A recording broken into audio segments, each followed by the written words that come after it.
그 지체들을 향해서 우리 박수 한번 함께 또 다녀오신 분들과 또 함께 마음으로 동참하신 분들의 이 은혜가 이 자리 가운데 가득하기를 축복하면서 이 시간 함께 사도신경 하심으로 예배 시작하겠습니다. 전능하사 천지를 만드신 하나님의 아버지를 내가 믿사오며 그 외아들 우리 주 예수 그리스도를 믿사오니 이는 성령으로 잉태하사 동정녀 마리아에게 나시고 본디오 빌라도에게 고난을 받으사 십자가에 못 박혀 죽으시고 장사한 지 사흘 만에 죽은 자 가운데서 다시 살아나시며 하늘을 오사 전능하신 하늘 우편에 앉아 계시다가 저를 써 산자와 죽은 자를 심판하러 오시리라. 성령을 믿사오며 거룩한 공예와 성도가 서로 교통하는 것과 죄를 사하여 주시는 것과 몸이 다시 사는 것과 영원히 사는 것을 믿사옵나이다. 아멘.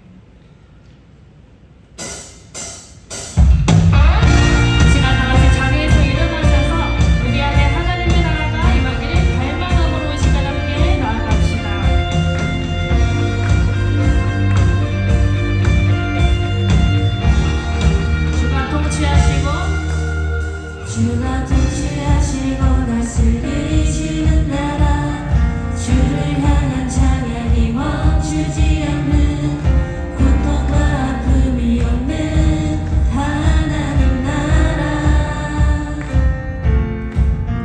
먼저 그의 나라와 그의 의를 구할 때 모든 것 더하리라 말씀하신 주 세상 염려 내려놓고 주께 주의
속히 오리라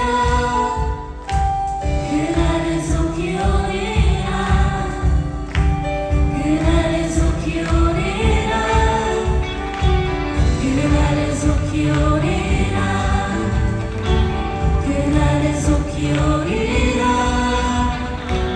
그날은 속히 오리라 그날은 속히 오리라 그날은 속히 오리라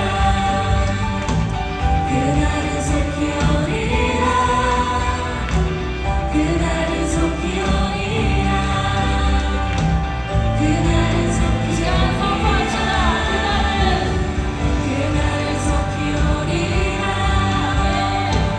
그날은 속히 오리라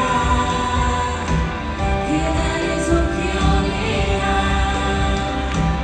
그날은 속히 오리라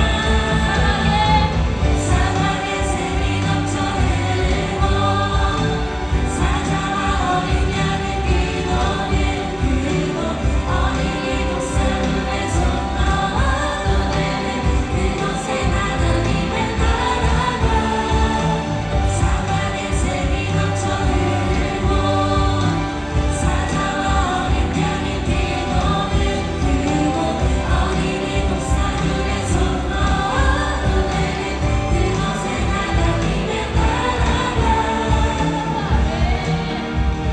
우리 천국에서 허락하신 하나님의 뜻이 이루어지는 시간 기억합니다. 이 시간 하나님께 감사 영광과 영광을 올려드립시다.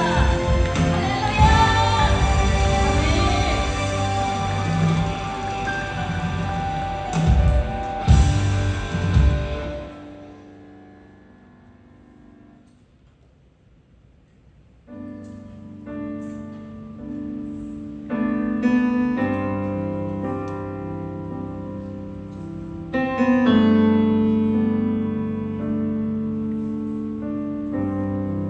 내는 주의 내는 주의 영광을 보내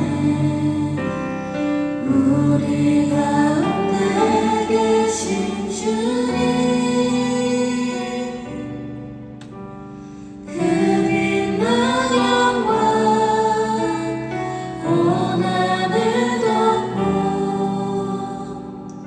그 찬송 온 땅 가득해 내는 주의 내는 주의 영광을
이 땅 가운데 살아가지만 우리는 땅을 바라보고 살아가는 것이 아니라 하늘에 계신 그 하나님을 바라보고 살아가야 됨을 이 시간 우리의 입술 가운데 고백합니다. 주님, 우리 마음 가운데 다시 한번 천국 소망을 하나님 부어주시옵소서. 이 예배 가운데 하나님께서 주시는 그 은혜와 하나님의 사랑의 시간 풍성하게 느끼고 하나님 다시 한번 그 복음을 감격하여서 우리마다 덮음같이 그 하나님을 인정하는 것이, 하나님의 영광을 인정하는 것이 나의 마음 가운데 이 땅 가운데 가득하기를 하나님 이 시간 기도하며 나아갑시다. 주님, 이 시간 나의 마음 가운데 성령 충만함을 부어주시옵소서.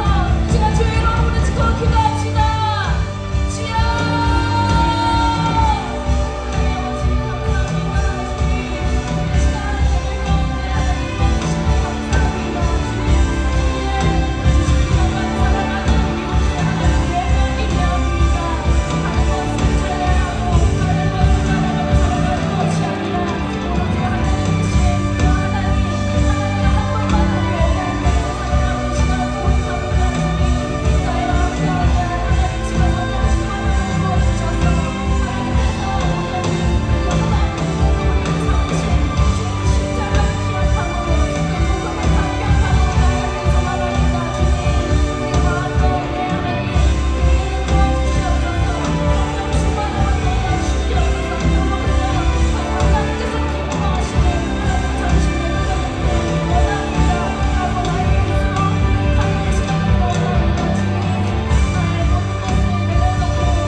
기도드리겠습니다. 사랑과 은혜가 풍성하신 하나님 아버지, 오늘도 예배의 자리에 불러주셔서 하나님의 자녀들 은혜를 누리게 하시니 감사합니다. 한 주간의 삶을 살아가며 예배자의 자리보다는 세상의 자리에 나아가 살아갔음을 고백합니다. 주님, 이 시간 회개하오니 예배 가운데 하나님의 생명의 말씀을 마음 가운데 새겨 영의 육이 자라나도록 성령 충만함을 부어주시옵소서. 8월을 시작합니다. 시작되는 모든 일들이 하나님의 계획 가운데 이루어짐을 믿사오니 살아가는 모든 순간들이 주님께서 주신 은혜임을 기억하며 하나님의 영광을 높이게 하소서. 캄보디아 단기 선교를 은혜 가운데 잘 마치게 하심에 감사합니다. 캄보디아 땅 가운데 부으신 복음의 씨앗이 잘 심겨서 싹을 틔워 하나님께서 기뻐하시는 예배자들로 세우실 줄을 믿습니다. 사역 가운데 하나님께서 주셨던 은혜를 간직하여 매일의 새로운 은혜를 구하게 하시고 보내는 선교로 동참했던 손길들 가운데에도 동일한 은혜 주셔서 복음에 감격하여 날마다 복음을 위하여 일하는 주의 청년들 되게 하여 주시옵소서. 예배를 위해 준비하는 손길들을 위해 기도합니다. 보이는 곳에서 보이지 않는 곳에서 주님을 위해 헌신하는 모든 손길들을 기억하여 주시고 개인의 영광이 아니라 하나님만이 드러나시길 소망하며 헌신하게 하소서. 그 가운데 하나님께서 힘과 능력과 지혜와 체력을 더하여 주시옵소서. 이제 말씀을 듣습니다. 리조이스 청년부 한 사람이 하나님께로 돌아가기를 원하는 예수님의 마음을 닮은 최희연 전도사님의 말씀 가운데 성령님의 권능이 드러나게 하시고 모든 사역에서 하나님의 뜻이 온전히 이루어지게 하소서. 오늘도 살아서 역사하시고 하나님의 가장 선하시고 완전하신 때에 복음에 감격하여 복음에 앞장서게 하신 하나님을 찬양합니다. 감사드리며 이 모든 말씀 살아계신 예수 그리스도의 이름으로 기도드립니다. 아멘.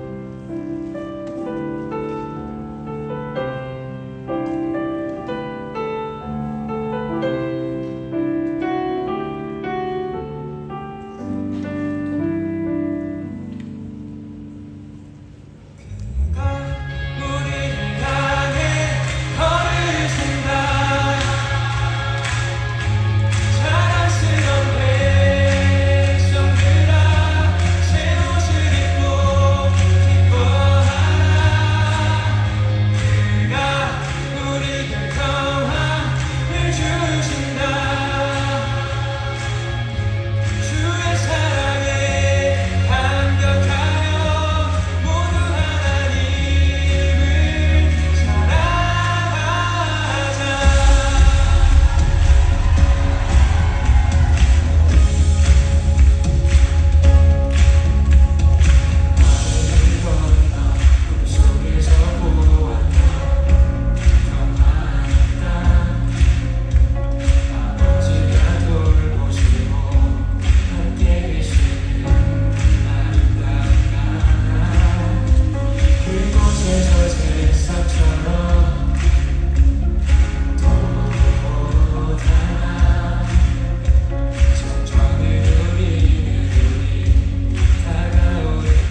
감사합니다.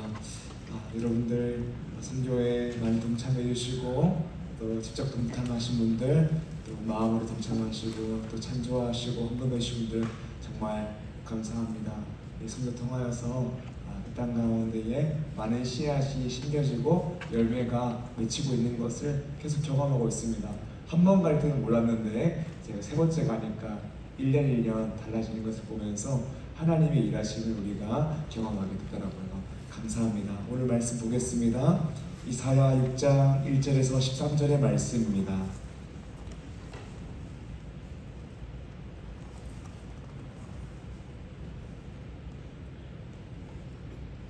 이사야 6장 1절에서 13절의 말씀입니다.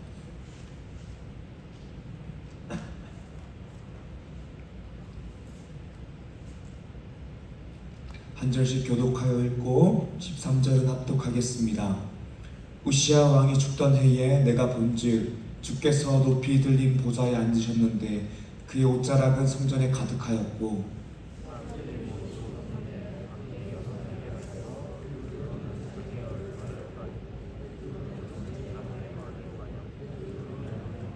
서로 불러 이르되 거룩하다 거룩하다 거룩하다 만군의 여호와여 그의 영광이 온 땅에 충만하도다 하더라.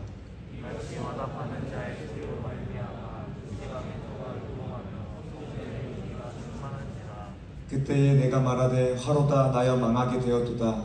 나는 입술이 부정한 사람이요 나는 입술이 부정한 백성 중에 거주하면서 만군의 여호와이신 왕을 배웠음이로다 하였더라.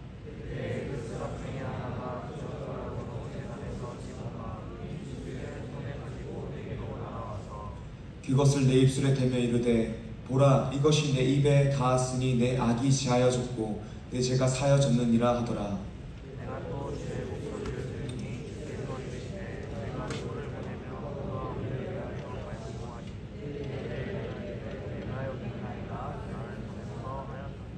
여호와께서 이르시되 가서 이 백성에게 이르기를 너희가 듣기는 들어도 깨닫지 못할 것이요 보기는 보아도 알지 못하리라 하여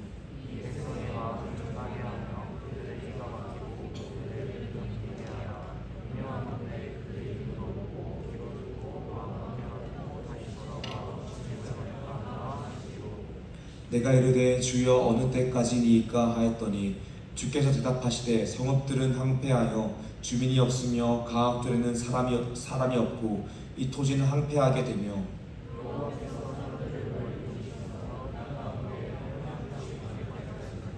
함께요 그 중에 10분의 1이 아직 남아있을지라도 이것도 황폐하게 될 것이나 밤나무와 상수리나무가 배임을 당하여도 그 그루터기가 남아있는 것 같이 거룩한 씨가 이 땅의 그루터기니라 하시더라.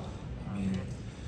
할렐루야. 반갑습니다. 오늘 말씀 제목은 내가 여기 있나이다 나를 보내소서입니다. 예수 그리스도를 믿는 모든 사람은 예수 그리스도의 제자입니다. 그러므로 예수를 믿는다라는 것은 무엇이냐면 내가 예수 그리스도께 헌신한다라는 것입니다.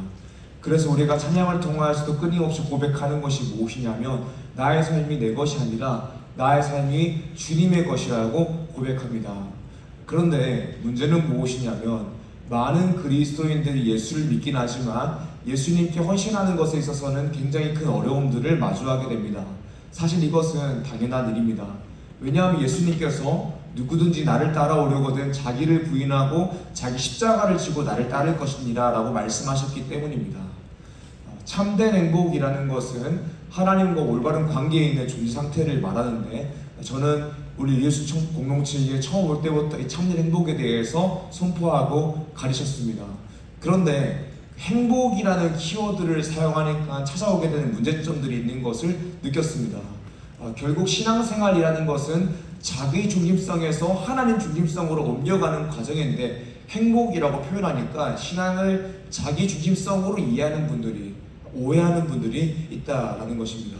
그래서 문제가 무엇이냐면 사명을 감당할 때 말씀대로 살아갈 때에 마주하게 되는 어려움들이 있으면 이것이 나의 길이 아닌가라고 생각하게 된다라는 것입니다. 왜냐하면 분명 신앙생활은 행복하다라고 했는 사명 감당하니까 힘들고 어렵기 때문입니다. 그러면서 복음 안에서의 내가 가져야 되는 사명감과 책임감과 부담감은 전혀 없고 자기 중심성으로 내가 듣고 싶은 것만 듣고 보고 싶은 것만 보는 신앙생활 하는 사람이 있다는 것입니다. 그때 찾아오는 것이 무엇이냐면 영적 당뇨죠. 내가 먹고 싶은 거, 내 입에 달달한 것만 먹는 거. 그리고 영적 당뇨가 찾아오게 되면 영적인 건강이 무너져 내리게 되는 것입니다. 지금 우리가 살아가고 있는 이 시대의 사조 중에 하나를 이야기하자면 포스트 모더니즘의 상대주의라고 할 수 있습니다. 절대적인 진리는 존재하지 않고 진리라는 것이 상대적이다라고 말하는 시대의 사조입니다. 그래서 절대 진리가 아니라 내가 어떻게 느끼는지가 중요하다라고 말하는 것이죠. 저는 이 시대를 살아가면서 정말 싫어하는 단어 중에 하나가 무엇이냐면 감수성이라는 단어입니다. 이게 뭐냐면 나는 진리를 말했는데 상대방이 느끼는 게 기분이 나쁘다면 그거 말하면 안 된다라는 것입니다. 감수성을 가져야 된다고 막 이야기하는 거예요. 그러면서 이 시대 가운데에서 나왔던 단어들, 젠더 감수성이라고 이야기하면 성경에서 말한 진리 이야기하면 감수성이 떨어진다 라고 이야기하면서 성경에서 말하지 않는 제3의 성들, 여러 성들을 이야기하는 것들, 여성 자기결정권 감수성이라고 이야기하면서 낙태 합법화를 추진하는 것들, 조롱사 감수성을 이야기하면서 자살을 옹호하고 종교다원주의 감수성이라는 이름으로 절대 진리를 부인하고 있습니다. 감수성 굉장히 좋은 단어이지만 감수성 때문에 절대 진리를 잃어버린다면 생명을 잃어버리는 일이죠. 절대 진리보다 내가 느끼는 바가 중요하다라고 말해서 안 되는 것입니다. 왜냐하면 내가 느끼는 바가 중요하다라고 해서 생명을 잃어버리면 안 되기 때문입니다. 이와 같이 내가 편한 거, 내가 좋은 거, 내가 보고 싶은 거, 내가 듣고 싶은 것만 듣는다면, 그렇게 사명 감당하는 것을 놓아버린다면 참된 그리스도인을 할 수 있는가에 대해서 의문을 제기할 수밖에 없습니다. 왜냐하면 예수님을 믿은 사람의 인생의 목적은 나의 행복이 아니라 하나님의 영광이기 때문입니다. 그리고 우리는 하나님의 영광을 위하여 창조되었습니다. 소요리보다 제1문답에서도 우리의 제일 된 목적은, 사람의 제일 된 목적은 하나님을 영화롭게 하고 그를 영원토록 즐거워하는 것, 하나님의 영광이 우리 인생의 목적이라고 말하고 있기 때문입니다. 그래서 신앙생활이라는 것은 결국 자기 중심성에서 하나님 중심성으로 옮겨가는 것이고, 나의 행복이라는 키워드에서 하나님의 영광이라는 키워드로 넘어가는 과정이 신앙생활의 성화의 과정이라고 말할 수 있습니다. 사랑하는 리더십 여러분, 여러분들은 예수님을 믿으셨습니까? 그렇다면 여러분들은 예수 그리스도의 제자입니다. 여러분들의 삶은 여러분들의 것이 아니라 주님의 것입니다. 그렇다면 내가 어떻게 느끼는 바가 중요한 것이 아니라, 나의 행복이 중요한 것이 아니라 하나님의 영광을 위하여 살아가는 것이 우리 인생의 가장 중요한 문제입니다. 그러므로 우리는 복음으로 감격하여 복음을 위하여 살아야 됩니다. 하나님의 영광을 위하여. 오늘 말씀 제목은 내가 여기 있나이다 나를 보내소서입니다. 저는 우리 귀한 리조의 청년 한 사람 한 사람, 그리고 용범이, 민성이, 이 모든 사람들이 하나님 앞에서 주님 내가 여기 있나이다 나를 보내소서라는 고백을 주님께 드림으로 하나님의 영광을 위해서 살아갔으면 좋겠습니다. 내가 보고 싶은 것만 보고 듣고 싶은 것만 듣고 하고 싶은 대로 살면 행복이 있을 것 같지만 거기 행복이 없거든요. 끊임없는 결핍들만 더욱더 강화될 뿐이거든요. 그러나 참된 생명 대신 하나님 안에서 하나님의 영광을 위하여 살아간다면 끊임없는 하나님의 은혜를 누리게 되고 참된 평안과 참된 행복이 무엇인지를 깨닫게 됩니다. 사랑하는 리더십 여러분, 이런 진정한 행복을 누리며 살아가는 리더 청년 되기를 주님 이름으로 축복합니다. 우리 오늘 말씀 통하여서 사명 감당하는 것은 어떻게 작동하게 되는지, 그리고 사명을 감당한다는 것이 무엇인지 말씀을 통하여 나누길 원합니다. 사랑하는 리더 여러분, 오늘 말씀을 통하여 하나님의 영광과 은혜 앞에서 압도되어 주님 내가 여기 있나이다 나를 보내소서라고 고백하며 하나님의 영광을 위하여 사명 감당하며 살아가는, 그래서 잘하였도다 착하고 충성한 종아라고 주님께 칭찬받는 리더 청년 한 사람 한 사람 되시기를 주님 이름으로 축복합니다. 아멘. 오늘 말씀 첫 번째입니다. 첫 번째로는 복음 안에서의 정체성은 반드시 사명으로 연결된다라는 것입니다. 우리가 하나님의 자녀답게 산다고 하나님의 자녀가 되었다라는 것은 아닙니다. 그리스도인답게 사는 사람이다 정말 착하게 사는 사람이다 라고 해서 예수 믿고 구원받았다라는 것은 아닙니다. 그리고 예수를 믿은 사람이 하나님 자녀답게 살지 못한다라고 해서 하나님의 자녀라는 신분에서 박탈된 것도 아닙니다. 그러나 하나님의 은혜로 말미암아 우리가 하나님의 자녀가 되게 된다면 반드시 우리 인생의 방향성은 하나님의 자녀답게 살아가는 것을 향하여 나아가야 합니다. 복음 안에서의 정체성은 반드시 사명을 감당하는 곳까지 나아가야 된다라는 것입니다. 오늘 말씀 1절 보기 원합니다. 우시아 왕이 죽던 해에 내가 본즉 주께서 높이 들린 보좌에 앉으셨는데 그의 옷자락은 성전에 가득하였고. 아멘. 오늘 말씀 본문은 이사야라고 하는 선지자가 하나님의 부르심을 받는 본문입니다. 이사야가 언제 부르심을 받았나? 1절을 보니까 우시아 왕이 죽던 해라고 이야기합니다. 우시아 왕은 남유다의 왕들 중에서 꽤나 정치를 잘했던 왕이었습니다.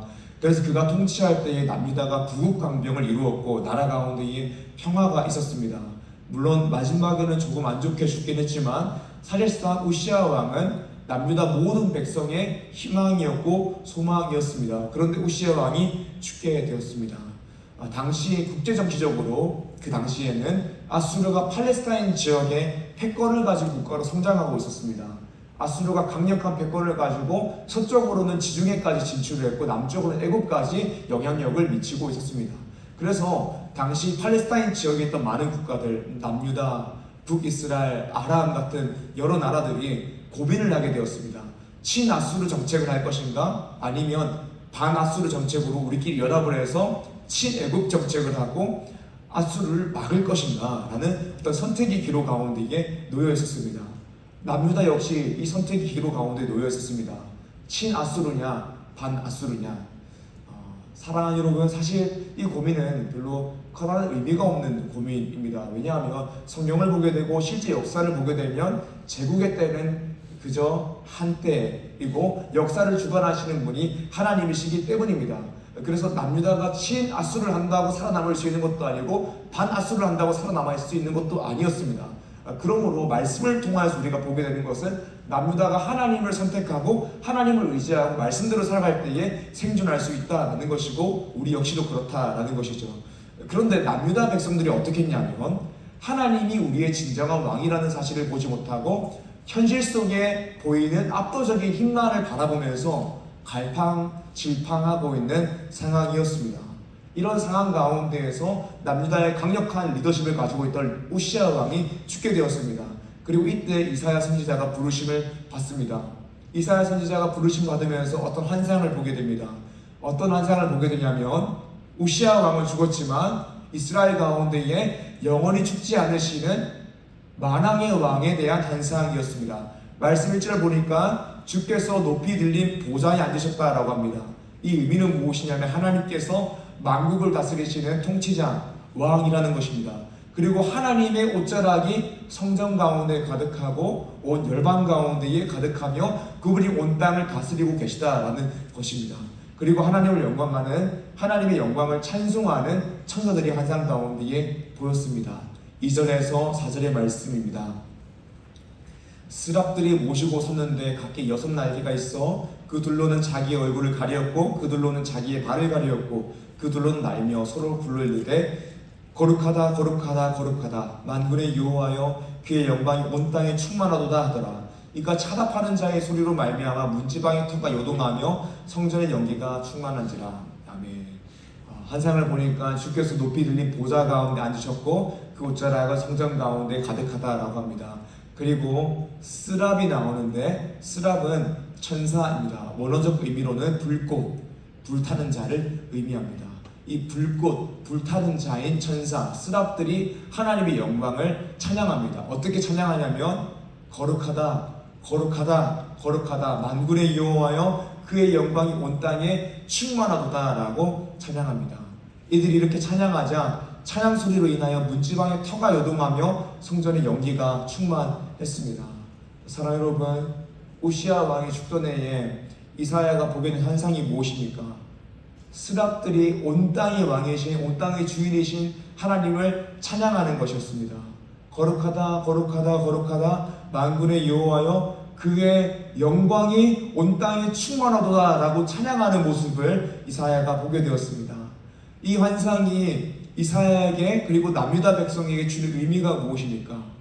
남유다를 꽤나 부국강병하게 만들어주고 남유다 가운데 평화를 만들어준 모든 남유다 백성들이 의지하고 있었던 우시아는 죽었습니다.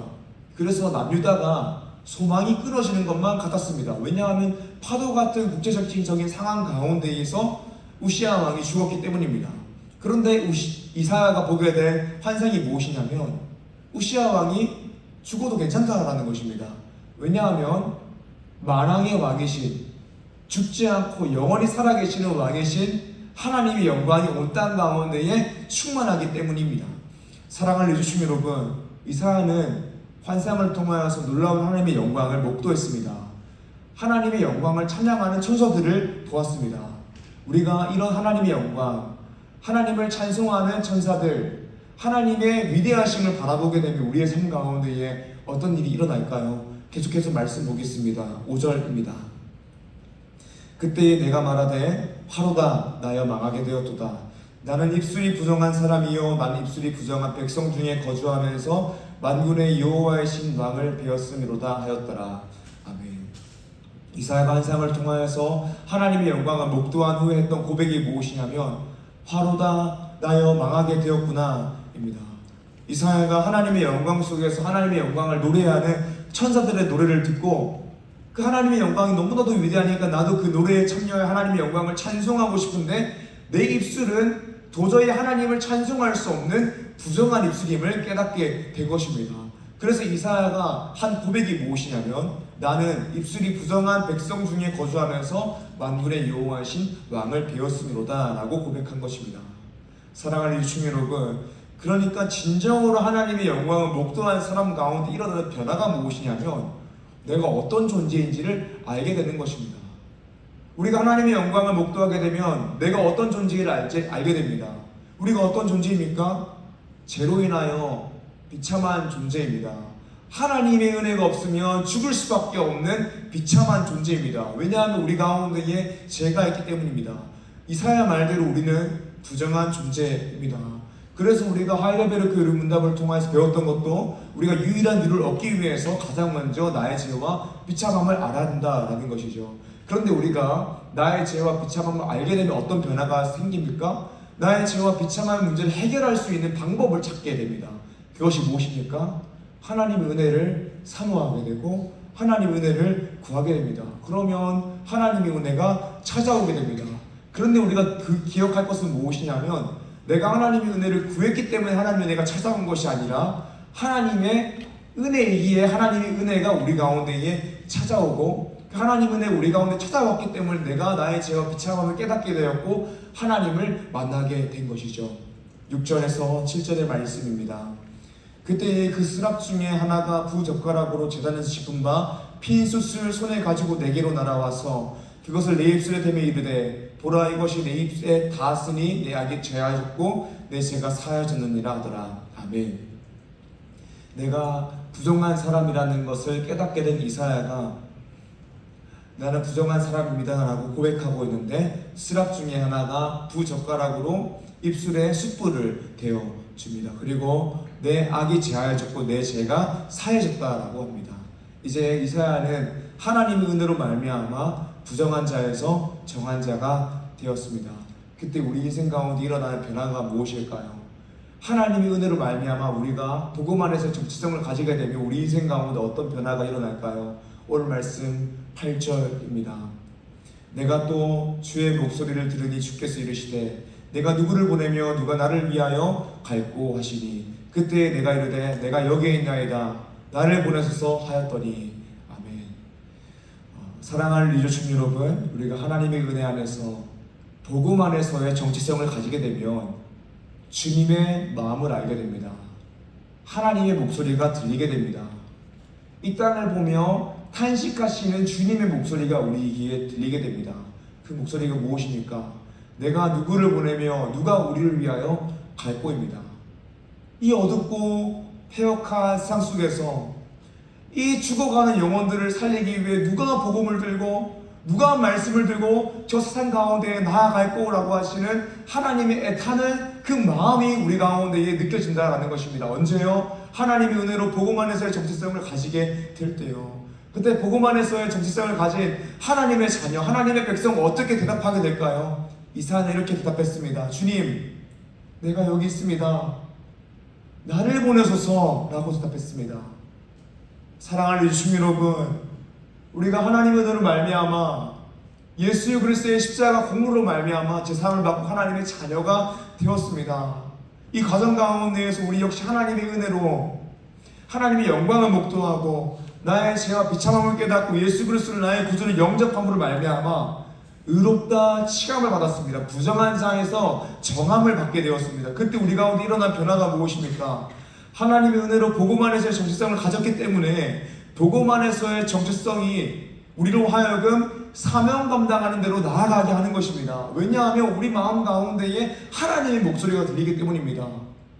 내가 누구를 보내면 누가 우리를 위하여 갈고 하시는 하나님의 목소리, 하나님의 마음이 복음 안에서의 정체성을 가진 사람의 마음 가운데서 끊임없이 들리게 되기 때문입니다. 사랑하는 주님 여러분, 복음 안에서의 정체성을 가진 사람 인생 가운데 일어나는 가장 큰 변화는 무엇이냐면 하나님의 마음을 알게 된다라는 것입니다. 오늘 말씀 가운데에서 이사야의 기회들이 하나님의 말씀이 무엇이었습니까? 내가 누구를 보내며 누가 우리를 위하여 갈 거입니다. 오직 만왕의 왕이신 하나님을 인정하며 하나님을 의지하며 하나님을 섬기며 살아가는데 이 압도적이고 잔혹한 현실 속에서 아수르를 의지할까 애굽을 의지할까 고민하고 있는 세상을 바라보시는 하나님의 마음이 어떠십니까? 가슴이 찢어지는 것입니다. 사랑하는 주님 여러분, 우리는 어떻습니까? 또 우리가 살아가고 있는 이 현실은 어떻습니까? 우리 현실 가운데서 만나게 되는 지금도 예수를 믿지 않아 지옥으로 한 발자국 한 발자국 성큼성큼 걸어가고 있는 그 많은 영혼들을 바라보는 하나님의 마음은 어떠십니까? 주님께서 지금도 우리에게 이렇게 말씀하시는 거예요. 내가 누구를 보내며 누가 우리를 위하여 갈고. 사랑하는 주님 여러분, 이 말씀을 들으면 우리가 하나님 앞에 나와서 해야 될 대답이 무엇입니까? 주님, 내가 여기 있나이다. 나를 보내소서 아닙니까? 사랑하는 주님 여러분, 하나님의 은혜를 아십니까? 예수님을 믿으셨습니까? 나의 죄와 비참함을 인정하고 나의 죄와 비참함에서 구원받을 수 있는 방법이 예수 그리스도밖에 없다는 것을 알고 계십니까? 이 세상에 어떤 것도, 아수르도 애굽도 돈도 직업도 스펙도 어떤 것도 우리 인생을 구원해 줄 수 없고 오직 만왕의 왕이신 하나님만이 우리 인생을 구원해 줄 수 있다는 것을 알고 계십니까? 사랑하는 주님 여러분, 놀라운 하나님의 은혜로 우리가 하나님의 자녀가 되었다면, 우리가 하나님의 은혜 안에서 복음 안에서 정체성을 얻게 되었다면 사명 감당하는 곳까지 나아갈 수밖에 없습니다. 왜냐하면 주님의 마음을 알기 때문입니다. 하나님의 영광을 목도하고 나의 죄와 비참함을 깨닫고 예수 그리스도를 만난 사람은 나의 삶이 나의 것이 아니라 오직 주님의 것입니다 라고 고백할 수밖에 없는 것입니다. 그리고 사명을 감당할 수밖에 없습니다. 사랑하는 주님 여러분, 우리에게 주어진 가장 시급한 사명이 무엇일까요? 그것은 예배를 드리는 것이고 그 다음은 예수를 모르는 죽어가는 영혼들에게 복음을 전하는 것입니다. 제가 통계를 보니까 대한민국에서 하루에 약 98명의 사람들이 매일 죽는다라고 합니다. 전 세계에서는 매일 평균 약 16만 명의 사람이 죽는다라고 합니다. 이 중에 예수 믿는 사람 몇 명 있겠습니까? 예수 안 믿는 사람들이 더 많지 않습니까? 그렇다면 매일 지옥 가는 사람들이 이렇게 많은 것입니다. 하나님 만나지 못하고 지옥불에 떨어지는 사람이 이렇게 많은 것입니다. 이런 상황 가운데 하나님께서 우리 가운데 원하시는 것이 무엇입니까? 하나님의 자녀가 되었으면 하나님 자녀답게 사는 것입니다. 은혜 입은 자답게 사명 감당하며 하나님의 영광을 위해 사는 것입니다. 사명 감당하는 것이 우리 가운데 어려움을 줄지라도 내가 느끼는 바가 중요한 것이 아니라 하나님이 원하시는 것이 중요하기 때문에 하나님의 영광을 위하여 사명 감당하며 살아가는 것입니다. 사랑하는 주님 여러분, 이제 여름 사역을 마무리했습니다. 수련회 다녀왔고 캄보디아 선교도 다녀왔습니다. 이제 앞으로 우리 청년 교구적으로 앞둔 사역은 9월 12일에 언어리딩 초청 집회, 그리고 10월 달에 행복한 사람들의 축제입니다. 사실 행복한 사람들의 축제라는 커다란 사역 가운데 언어리딩 초청 집회도 있는 것입니다. 하나님께서 우리를 먼저 하나님의 자녀로 불러주시고 우리로 하여금 삶의 영역 가운데 많은 사람들을 만나게 하십니다. 사랑하는 여러분, 우리를 먼저 불러주신 이유가 무엇일까요? 그것은 무엇이냐면 우리를 통하여 우리의 삶의 영역 가운데 있는 많은 사람들이 하나님을 만나기를 원하시는 것입니다. 그러니까 여러분들이 하나님의 자녀답게 주님 내가 여기에 있나이다 나를 보내소서라고 고백하고 나가서 예수 그리스도의 향기를 풍기고 살아가고 더 나아가서 그들에게 복음을 전하는 것입니다. 저는 어쨌든 우리 청년교구가 끊임없이 행복한 사람들의 축제를 해야 된다라고 생각해야 됩니다. 왜냐하면 우리한테 행복한 사람들의 축제라는 계기조차 주어지지 않는다면 복음을 전하기가 너무 어려운 것이 우리의 현실이기 때문입니다. 그리고 사랑하는 여러분, 복음을 드러내지 않으면 참 편하게 살아갈 수 있지만 복음을 전해야지 하나님 영광을 위해 살아갈 수 있습니다. 우리가 그리스도의 향기 이런 얘기하면서 복음을 드러내지 않고 살아갈 수 있어요. 복음을 드러내지 않고 그리스도의 향기 이런 이야기를 하면 불신자 앞에서 복음을 드러내지 않았기 때문에 정말 착하고 나이스한 사람으로 살아갈 수 있습니다. 근데 복음을 드러내게 되면 나이스한 사람으로 남기가 참 힘듭니다. 그렇다고 해서 예수 그리스도의 향기, 선한 영향력 이런 거 얘기하며 복음을 이야기하지 않는 것은 하나님의 영광을 위해 살아가는 것이 아닙니다. 사랑하는 유충 여러분, 예수 생명, 예수 소망, 복음 전하다가 핍박당하더라도 복음 안에서의 정체성을 가진 자는 반드시 사명 감당하는 곳으로 나아가는 것을 기억함으로 사명 감당하며 살아가는 리조션의 한 사람 한 사람 되시기를 주님 이름으로 축복합니다. 이것이 오늘 말씀 첫 번째입니다. 복음 안에서의 정체성은 반드시 사명으로 연결된다. 오늘 말씀 두 번째입니다. 사명이라는 것은 결과와 상관없이 순종하는 것이다 라는 것입니다. 오늘 말씀 보니까 주님께서 이렇게 말씀하십니다. 누가 우리를 위하여 갈고, 내가 누구를 보내면 누가 우리를 위하여 갈고 라고 말씀하십니다. 그 음성을 들은 이사야는 그 이사야의 마음이 너무 뜨거워져서 주님 앞에 이렇게 고백합니다. 주님, 내가 여기 있나이다 나를 보내소서라고 말합니다. 그런데 그 다음에 하나님께서 하시는 말씀이 좀 이상합니다. 오늘 말씀 9절에서 12절인데요 우리가 한 절씩 나누어 읽어보기 원합니다. 여호와께서 이르시되 가서 이 백성에게 이르기를 너희가 듣기는 들어도 깨닫지 못할 것이요 보기는 보아도 알지 못하리라 하여 그들의 귀가 막히고 그들의 눈이 감지게 하라. 염려하건대 그들이 눈으로 듣고 귀로 듣고 마음으로 깨닫고 다시 돌아와 고침을 받을까 하노라 하시기로.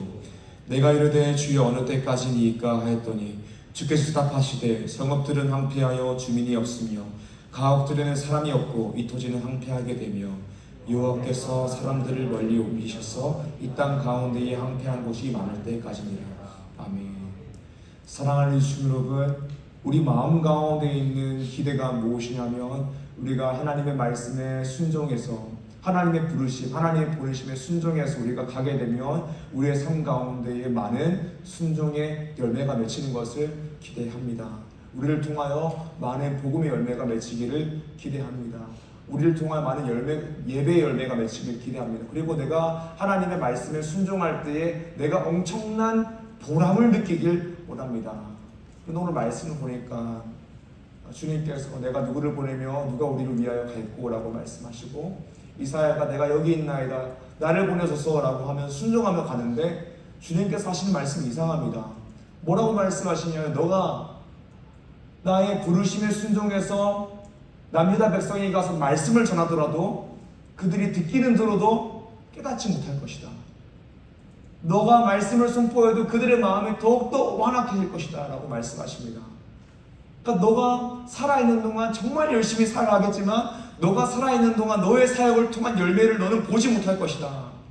그럼에도 불구하고 하나님의 부르심에 순종함으로 사명 감당하는 것이 아무런 열매가 없어도 말씀 전하는 것이 너의 사명이다 라고 주님께서 말씀하시는 것입니다.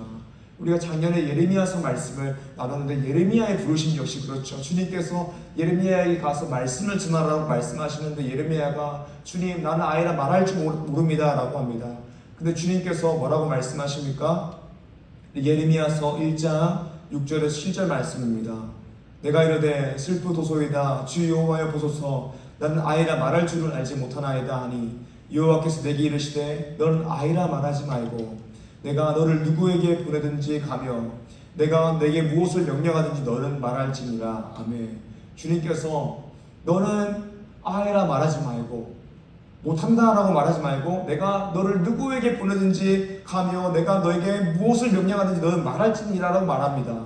그런데 사랑하는 여러분, 우리가 성경을 읽어보면 예레미야 살아생전에 사역이 얼마나 있었습니까? 예레미야 말씀을 듣고 깨닫는 자가 있었습니까? 예레미야가 아무리 말씀을 선포하고 행위 예언을 하여도 남유다나 하나님을 의지하지 않고 제약을 행하다가 바벨론에 멸망하게 됩니다. 그래서 예레미야는 눈물의 선지자라 이야기합니다. 그 평생에 고난을 당했습니다. 왜냐하면 사명을 감당했기 때문입니다. 사랑하는 유치원 여러분, 사명을 감당한다는 것은 어려운 일입니다. 내가 하고 싶은 것, 열매가 생길 것 같은 곳에만 가는 것, 내가 보람을 느끼고 의미를 느끼는 것에만 가는 것이 사명이 아닙니다. 사명이라는 것은 내가 원하는 곳에 가는 것이 아니라 주님께서 부르시는 것, 주님께서 보내시는 것, 주님이 시키는 거 하는 게 부르심이고 사명입니다. 사명은 열매가 있든 없든 시키시면 그냥 하는 겁니다. 이번에 캄보디아 단기 선교를 갔습니다. 정말 놀라운 하나님의 은혜를 경험하게 되었습니다. 성경학교, 전도집회, 마을전도, 밥업 피딩 사역, 아이들 수영장 데리고 가서 놀아주는 사역 했습니다. 열심히 복음 전하고 우리의 말과 행동을 통하여 예수님의 사랑을 전했습니다. 정말 은혜를 많이 받았습니다. 그런데 솔직하게 이야기하면 캄보디아 단기 선교 가는 것은요, 가성비가 안 좋은 사역입니다. 단기 선교 18명 가는데 우리 회비까지 포함해서 약 3,400만 원, 3,500만 원 정도 사용한 것 같습니다. 회비, 재정, 찬조까지 포함해서요. 그리고 사역 마치니까 지갑에 한 25달러 정도 남았습니다. 이 3,300, 3,400, 3,500만 원 정도면 우리 수련회를 한 5번 정도 할 수 있는 금액이고 유명 찬양팀 초청 집회를 한 4번 정도 할 수 있는 금액이고 우리 청년부 전체 회식을 6번, 7번 할 수 있는 금액입니다. 그러니까 가성비를 생각해서 선교를 보게 되면 얼마나 낭비입니까? 시간 쓰고 돈 쓰고 다녀와가지고 우리 가운데 남는 것이 무엇이 있습니까? 아무것도 남은 게 없죠. 그런데 이거 왜 합니까? 시간 쓰고 돈 쓰고 마음 써서 복음 전하는 거, 아무런 열매가 없어도 그냥 하는 거, 하나님께서 기뻐하시고 하나님께서 시키신 일이기 때문입니다. 하나님이 원하시는 일이고 하나님 영광을 위한 일이기 때문입니다. 우리가 1년에 두 번씩 행축하는데 저는 솔직히 말하면 행축하는 것이 너무나 커다란 부담이 됩니다. 일단은 재정도 너무 많이 들고 솔직히 이 시대에 전도하는 게 쉽습니까? 쉽지 않아요. 애에게 가는 것도 부담이 됩니다. 그리고 노방전도 하다가 우리 전도팀 가운데 무슨 일이 생길까 걱정도 됩니다. 이렇게 돈 쓰고 시간 쓰고 마음 썼는데 행축 당일날 아무도 안 오는 상상을 전 늘 합니다. N이거든요. 결과가 안 좋으면 저도 실족할 것 같고 우리 청년들도 실족할까 봐 늘 부담입니다. 그래서 그런 생각을 해요. 우리가 교제할 때 우리 한 청년들 한 60명 정도 나왔는데 60명 정도가 3만 원짜리 뷔페를 가가지고 친목도모하면 180만 원, 200만 원 안쪽으로 굉장히 가성비 좋게 분위기 화기애애하게 사역할 수 있고 그러면서 우리 주안에 우리 하나 교제했습니다. 이렇게 하면 사역했다라고 하면 되는데 전도, 선교 이렇게 하면 돈 쓰는 단위가 달라집니다. 솔직히 전도용품 나눠주는 거 땅바닥에 500원씩 뿌리는 행위랑 똑같습니다. 가성비가 하나도 안 나온다라는 것이죠. 그런데 사랑하는 여러분, 사명이 무엇입니까? 부르심이 무엇입니까? 보내심이 무엇입니까? 하고 싶은 거 하는 겁니까? 하기 편한 거 하는 겁니까? 내 입에 달달한 것만 하는 겁니까? 보고 싶은 거 보고 듣고 싶은 거 듣고 하고 싶은 거 하는 겁니까? 아닙니다. 본질적인 거 해야 되는 것입니다. 주님이 시킨 거 해야 되는 거예요. 주님이 기뻐하시는 거 해야 되는 거예요. 우리 가운데 밥 먹고 교제하고 너무 중요하죠. 하지만 우리 인생 가운데 가장 시급한 문제가 무엇이냐면 지금도 하루에 대한민국에서만 매일 98명의 사람이 죽어서 그중에 예수 안 믿는 사람들 다 지옥 가고 있는데 복음 전하는 게 가장 시급한 문제죠. 우리 가운데에 우리 인생이 주님의 것인데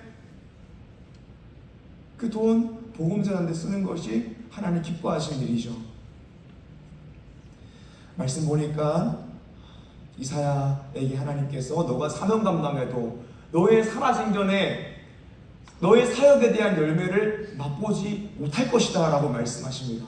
이사야, 예레미야 역시 하나님의 말씀을 전하는 사역을 위해 보내시러 받았지만 하나님은 이사야와 예레미야의 세례상전에 남유다 백성들이 그 말씀을 듣고 돌아오는 것을 허락하지 않으셨습니다. 역사를 보게 되면 남유다 그냥 망했습니다. 완전히 망했습니다.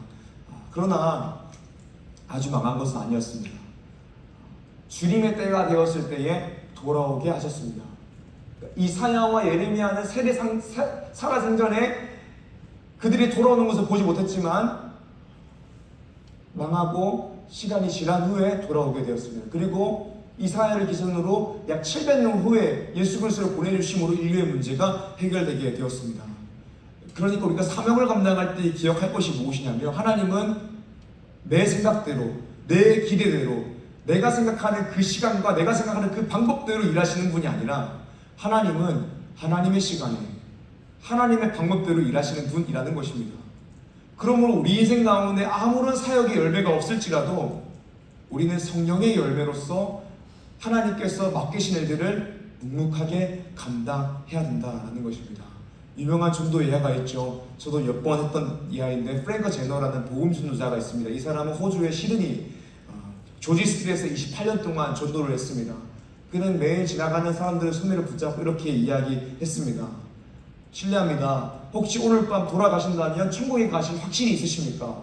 예수 그리스도를 믿으십시오. 이 몇 마디를 하고 이 사람은 전도를 했습니다.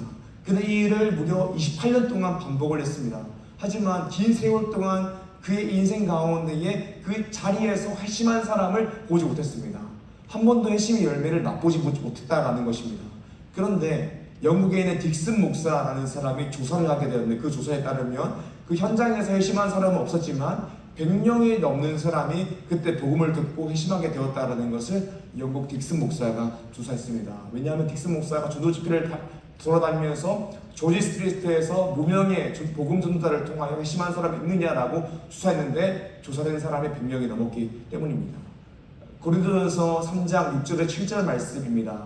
우리 함께 읽어봅시다. 준비 시작. 나는 심었고 아볼로는 물을 주었을 때 오직 하나님께서 자라나게 하셨나니 그런즉 심는 이나 물 주는 이는 아무것도 아니로되 오직 자라게 하시는 이는 하나님뿐이니라. 아멘. 말씀 보니까 자라게 하시는 분은 하나님이시다라고 합니다. 그러니까 우리는 심고 물을 줘야 됩니다. 심었고 물 줬는데 열매가 없을 수 있습니다. 왜 그러냐면 자라게 하는 분이 하나님이기 때문입니다. 그러면 우리는 낙심하지 않고 해야 할 일을 해야 됩니다. 자라게 하실 하나님을 바라봄으로 그냥 할 일을 해야 됩니다. 그러면 주님께서는 주님의 시간에 주님의 방법대로 일하십니다. 그리고 우리로 하여금 자라였도다 착하고 충성된 종아라고 하시고 하나님의 시간에 하나님의 방법대로 일하십니다. 사랑하는 유충 여러분, 사명을 감당하는데 우리 가운데 있는 가장 큰 걸림돌이 무엇입니까? 내 안에 있는 교만입니다. 좋은 결과, 좋은 열매가 반드시 있어야 된다라는 교만입니다. 내가 원하는 모습대로 내가 되고 싶은, 내가 원하는 모습으로 불려지고 싶은 교만입니다. 어쩌면 하나님의 영광을 말하면서 내가 높임을 받고 싶은 교만이 우리 가운데 있기 때문에 하나님께서 진짜 부르신 자리, 진짜 보내신 자리에 가지 못하고 내가 가고 싶은 자리에만 가는지도 모릅니다. 사랑하는 유충 여러분, 하나님의 은혜를 기억하고 하나님의 영광을 바라봅시다. 그러므로 그냥 사명 감당하고 순종합시다. 결과는 주님께, 하지만 과정은 충실하게. 그게 하나님의 방법과 시간을 믿는 믿음 아닙니까? 그게 만왕의 왕 되신 하나님을 믿는 믿음 아닙니까? 우리가 앞으로 행복한 사람들 축제를 앞두고 있습니다. 우리 행복한 사람들 축제를 어떻게 맞아들여야 될까요? 적극적으로 동참해야 됩니다. 뜨거운 가슴을 가지고 하나님의 명령에 순종합시다. 우리의 사회 영역에서 만나게 될 많은 사람들 교회에 못 올 수도 있습니다. 그러나 전해보는 것입니다. 에리카에서 한 명도 오지 않았습니다. 하지만 전해보는 것입니다. 그러면 주님께서 주님의 시간에 주님의 방법대로 일하실 것입니다. 그리고 우리가 이 일을 할 수 있는 이유가 무엇입니까? 하나님의 영광을 보았기 때문입니다. 나를 구원하신 하나님의 은혜를 알기 때문입니다. 거룩하다 거룩하다 거룩하다 만군의 여호와여 그의 영광이 온 땅에 충만하시도다. 주님께서 누가 우리를 위하여 갈구할 때 주여 내가 여기 있나이다 나를 보내소서 라고 고백할 수 있는 우리 주님의 한 사람 한 사람 되시기를 주님의 이름으로 축복합니다. 아멘. 우리가 7월 26일부터 8월 1일까지 단기 선교를 갔다 오게 됐는데요. 우리 다녀온 청년 중에서 3명의 청년이 나와서 이 단기 선교 간단하게 보고하고 또 은혜를 나눠줄 예정입니다. 3명의 청년이 나올 때 한 사람 나올 때 박수 쳐주시고 한 사람 끝나면 제가 소개하지 않아도 그 다음 분이 나오실 건데 끝나고 그 다음 분이 나올 때까지 박수를 좀 쳐주시면 좋겠습니다. 네, 우리 가장 먼저 신윤 자매님 모시도록 하겠습니다.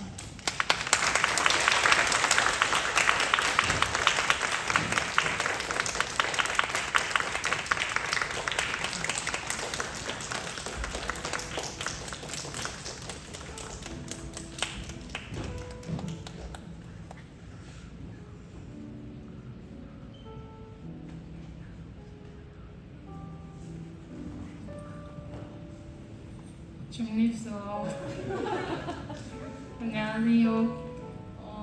저를 아시는 분도 계실 거고 모르시는 분도 계실 것 같은데 저는 학교 다니고 있는 22살 신년입니다.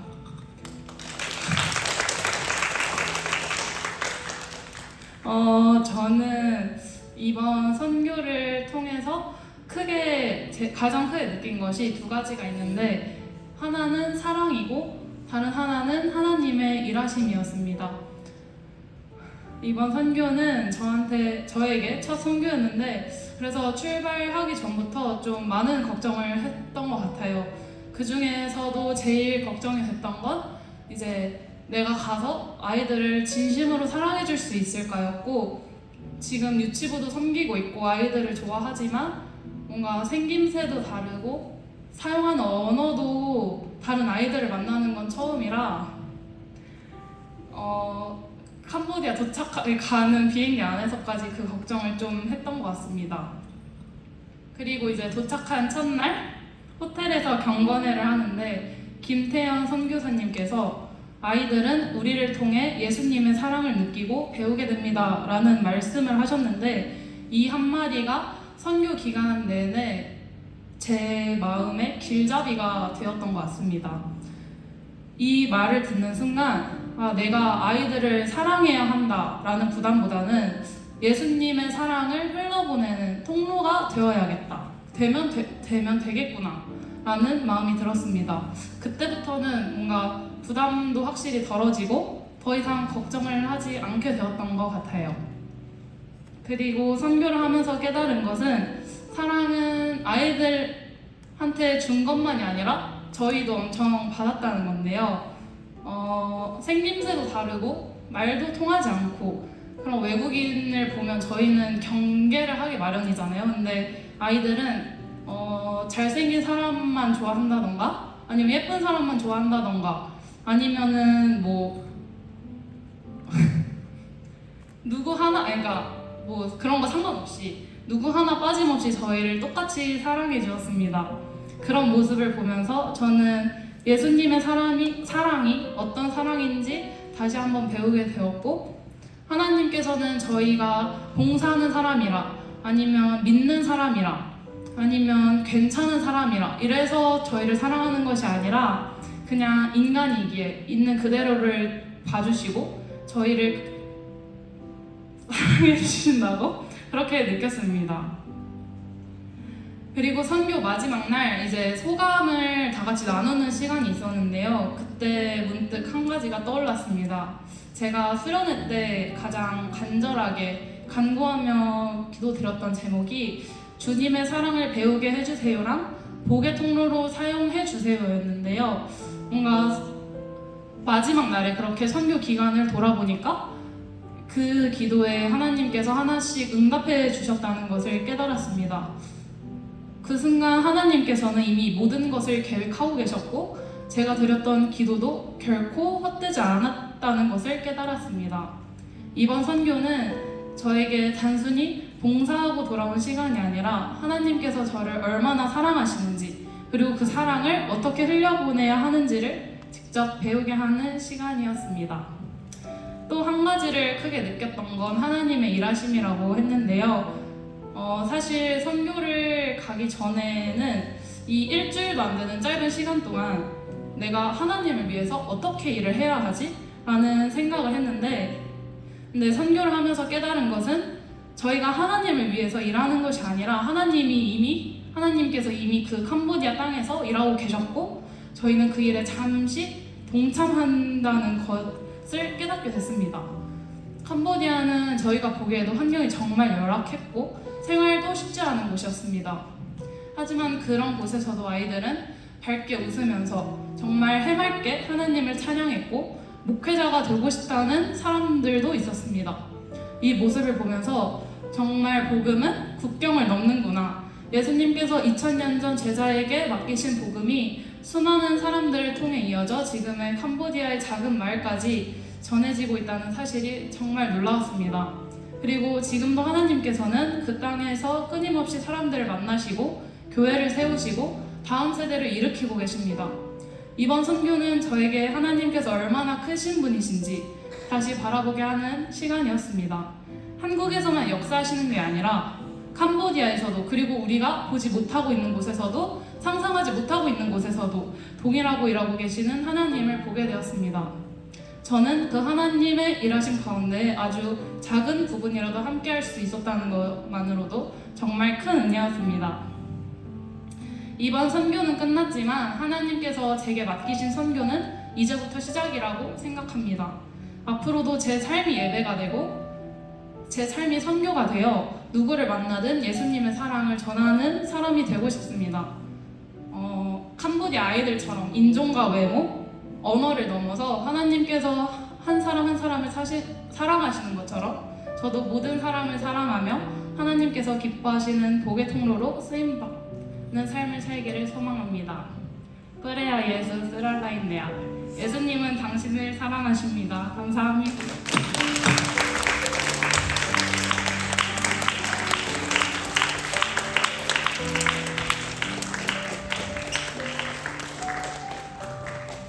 네, 박수 오래 치실까봐 빨리 뛰어나왔습니다. 네, 저는 셀리더 26세 서수지입니다. 네, 반갑습니다. 네, 저는 이번 가기 전에 기도를 했던 게 제가 하나님께서 기뻐하시고 하나님을 기뻐하는 삶을 살게 해달라고 또 그리고 주님과 올바른 관계를 가지는 것이 행복인데 내 인생이 행복하게 해달라고 그리고 축복의 통로가 되게 하셔서 쓰임 받게 해달라고 네 번째로 사랑하는 마음과 하나님의 시선을 가지게 해달라고 이렇게 기도를 하며 나아갔습니다. 너는 내게 부르짖으라 내가 내게 응답하겠고 내가 아직 알지 못하는 크고 은밀한 일을 내게 보이리라. 그러면 이 말씀처럼 정말 부르짖어 기도하며 간절한 마음으로 나아갔습니다. 제가 2년 전에 캄보디아 그 푸놈펜 산수만 교회가 세워지고 6개월 뒤에 갔었는데 그때는 정말 예배가 무슨 시장판 같이 많이 시끄럽고 예배 모습은 조금도 찾아볼 수 없는 그런 느낌이었어요. 근데 이번에 가니까 아이들과 또 아이들뿐만 아니라 저의 예배하는 모습의 변화가 많이 있었음을 좀 느꼈습니다. 아이들이 잠깐 왔다가 그 선교팀을 통해 예배를 어떻게 드리는지 배우고 그리고 조금씩 변해갔다는 말씀을 선교사님께 들었었는데 2년 뒤에 이제 가서 보니 그 찬양하는 모습, 기도하는 모습, 예배 드리는 태도가 정말 울컥할 정도로 많이 변해 있더라고요. 그 아이들뿐만 아니라 그리고 제 스스로도 2년 동안 정말 많이 바뀌었음을 깨달았습니다.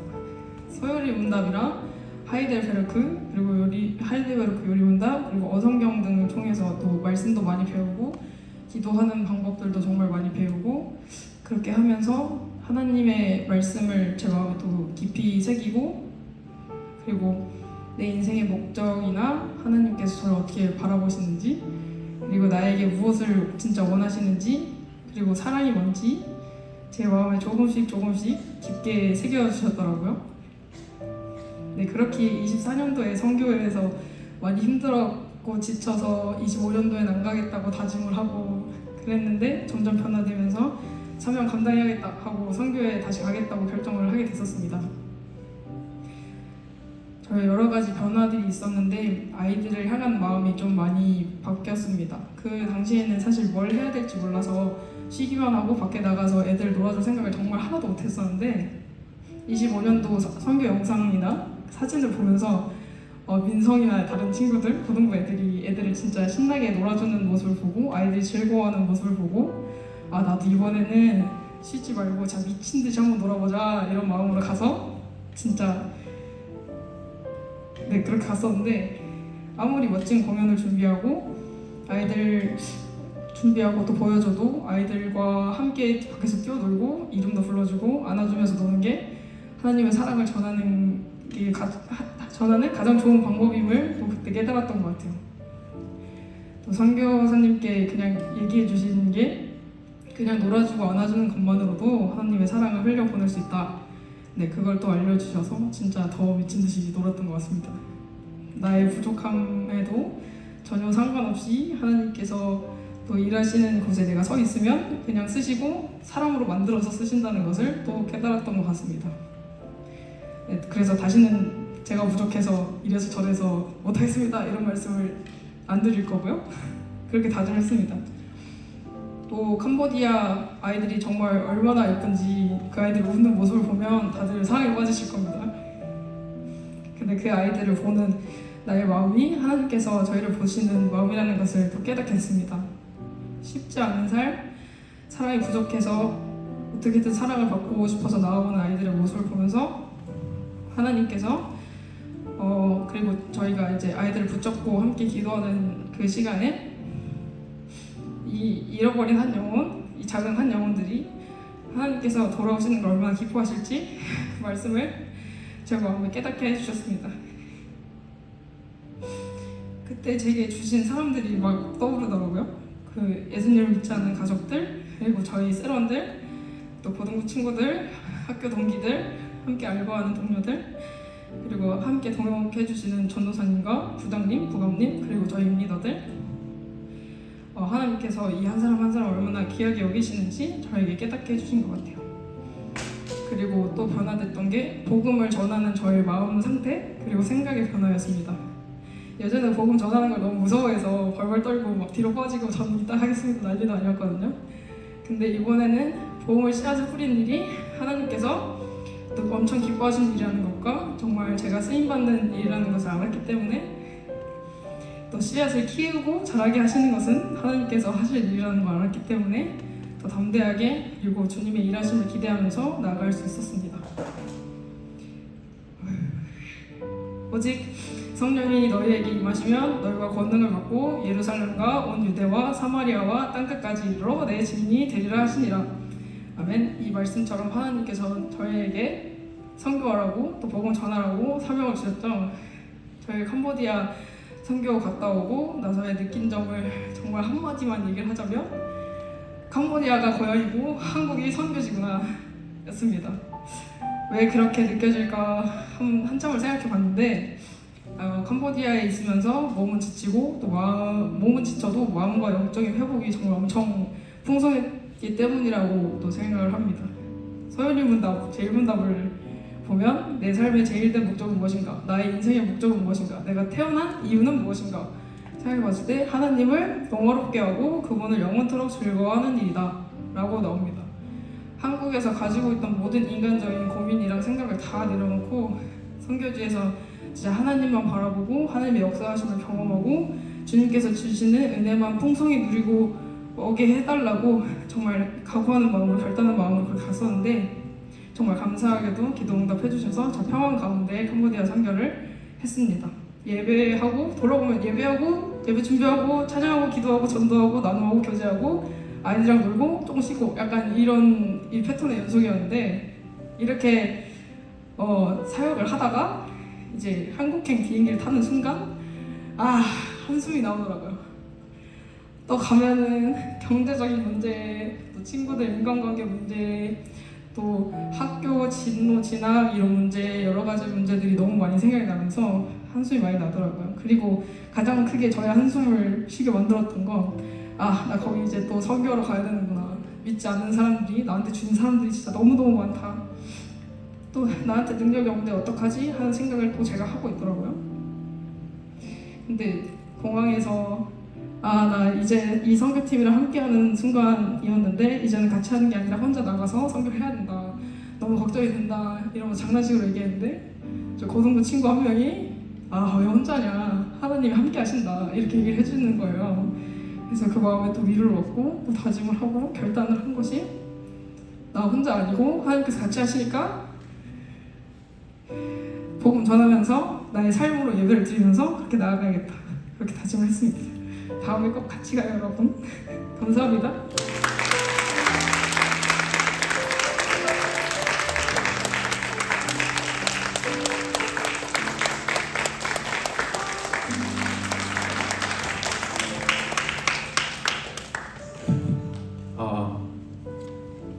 안녕하세요. 리조이스 청년부 송용환입니다. 제가 그린시티 교회에 처음 온 날이 25년도 8월 3일입니다. 하루 차이가 있지만 지금이 딱 1년이 되는 시점입니다. 그린시티 교회에서 드린 저의 첫 예배가 캄보디아 단기선교 영상을 보고 소감을 나누는 날이었습니다. 그때 이제 영상을 보고 나서 나도 캄보디아에 가야겠구나 라고 느꼈냐면 아니었습니다. 가슴이 불탔느냐 라고 한다면 그것 또한 아니었습니다. 그때 제 생각은 이 교회는 캄보디아에 가는구나. 그래 고생했겠다. 그때는 그걸로 끝이었습니다. 그때 저는 1년 뒤에 제가 여기 서 있을지 아마 몰랐을 겁니다. 솔직히 캄보디아 선교를 출발하기 일주일 전까지만 해도 실감이 나지 않았습니다. 미리 기도하고 준비도 하고 했지만 어딘가 남의 일 같았습니다. 그래도 저는 가게 되었습니다. 제 생각이 중요한 게 아닌 하나님께서 가라고 하셨고 저에게 시간이 났고 옳은 일이었습니다. 힘든 것도 있었지만 그 역시 사역을 함으로써 당연한 것이라 생각했고 필요한 일이기에 하는 것이 옳다고 여겼기 때문입니다. 그런데 가벼운 마음으로 출발을 했으나 도착을 했을 때 사역은 저에게 있어 쉽지 않았습니다. 킬링필드에 다녀오고 어린이들을 위해서 사역을 하고 성경학교를 하고 물놀이를 하고 바퍼 사역을 하고 마지막에 어른들 사역까지 마치고 났을 때 다 끝나고 나니 이런 마음이 들었습니다. 저에게는 잠시 힘들고 어려운 시간이었을지 몰라도 이곳에서 하나님이 일하시는 것을 두 눈으로 보게 하셨구나. 그것이 참 감사했습니다. 선교 중에서 가장 많이 들었고 지금도 기억에 남는 이야기가 무엇이냐면 1년 전과 달라졌다는 것입니다. 1년 사이에 그곳이 달라졌습니다. 그리고 1년 전 이 교회에 처음 온 외부인이었던 제가 선교에 관심도 없었던 제가 교회 일원이 되어 섬기기 위해 캄보디아에 가게 된 시간도 1년이었습니다. 저는 이 1년 기간 동안 캄보디아의 교회를 바꾸고 저 같은 사람을 그곳으로 가게 하신 것은 사람이 한 일이 아니고 오직 주님께서 하신 일이라고 오직 주님께서 하신 일이십니다. 그런데 그와 동시에 낮아지지 않는 제 모습도 보였습니다. 하나님께서 보시기에 가장 그 자리에서 사역하는 데 있어서 불성실했던 사람은 저였을지도 모르겠습니다. 사역을 하는 데 있어서 가장 저를 힘들게 했었던 것은 아이들을 어떻게 대해야 할지 모르는 저의 모습이었습니다.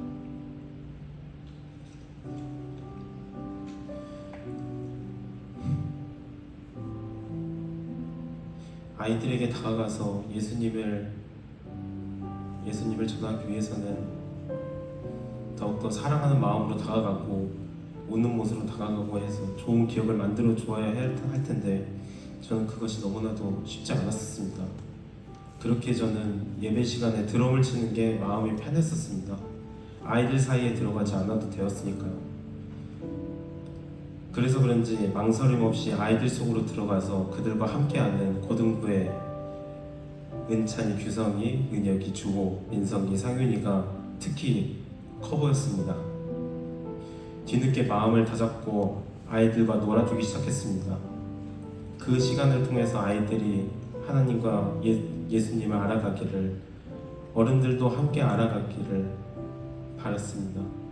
이번에 미처 만나지 못한 이들의 마음에도 하나님의 작은 흔적이 남기를 바랍니다.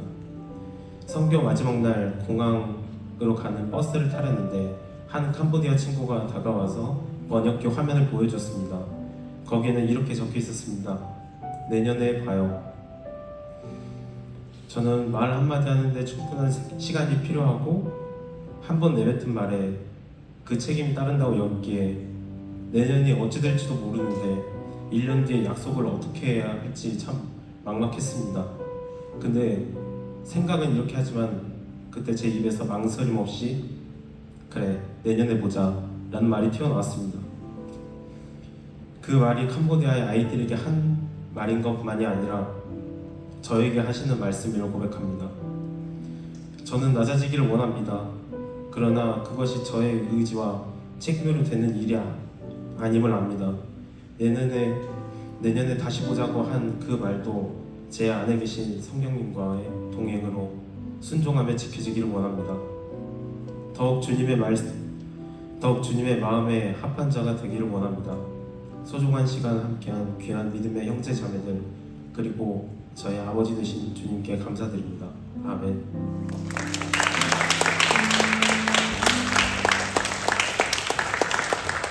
모두 자리에 일어나서 함께 찬양하기 원하며 내는 주의 영광을 보내 찬양했으면 좋겠습니다.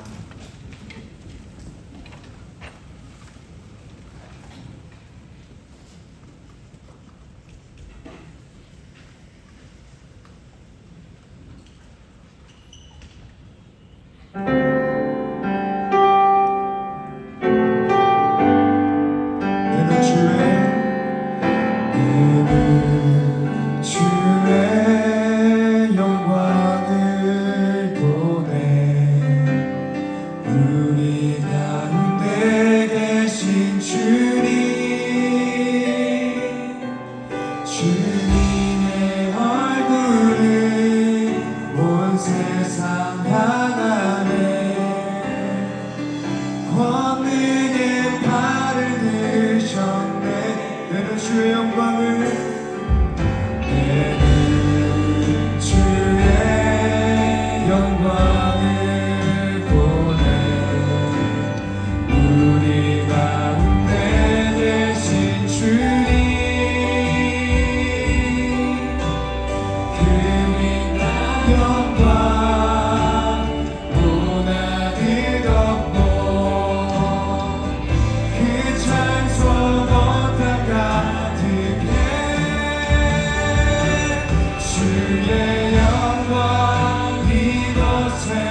아버지 감사합니다. 하나님 은혜로서 우리를 먼저 하나님의 자녀로 불러주셔서 우리 가운데에 복음으로 인한 감격을 주시고 그 감격으로 인하여 우리가 복음 전하는 사명 감당하는 곳까지 나아가게 하여 주심에 감사합니다. 주님, 이 시간 우리가 하나님의 음성을 듣습니다. 내가 누구를 보내며 누가 우리를 위하여 갈고, 우리가 이 음성을 듣고 뜨거운 마음으로 주님 내가 여기 있나이다 나를 보내소서 라고 대답합니다. 주님, 우리가 이 고백대로 살 수 있도록 은혜를 부어 주시옵소서.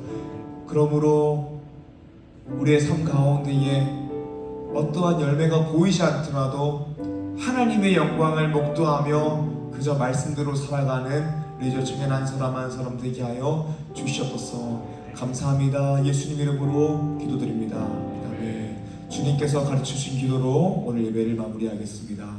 하늘에 계신 우리 아버지여, 이름을 거룩히 여김을 받으시오며 나라의 마시오며 뜻이 하늘에서 이루어진 것 같이 땅에서도 이루어지이다. 오늘날 우리에게 일용할 양식을 주옵시고 우리가 우리에게 죄 지은 자를 사하여 준 것 같이 우리의 죄를 사하여 주옵시고 우리를 시험에 들게 하지 마옵시고 다만 악에서 구하옵소서. 대개 나라와 권세와 영광이 아버지께 영원히 있사옵나이다. 아멘.